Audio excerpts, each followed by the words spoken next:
ఇది మృడేశ్వరంలోని ఆలయం వెనుక ఉండేటువంటి ఈ కందక పర్వతం ఉంది కదా, దానిపైన నిర్మించినటువంటి శివుని విగ్రహము.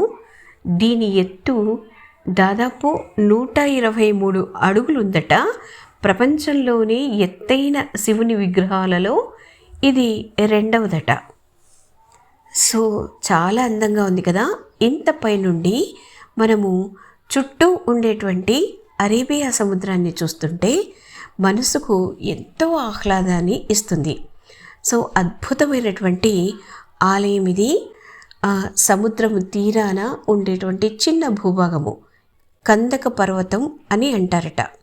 సో ఈ పర్వతం పైన నిర్మించినటువంటి ఆలయము మృడేశ్వరం. ఎంతసేపు అయినా ఇక్కడ నుండి కదలాలనిపించదు. ఈ ఆలయాన్ని అలా చూస్తూ ఉండిపోవాలనిపిస్తూ ఉంటుంది.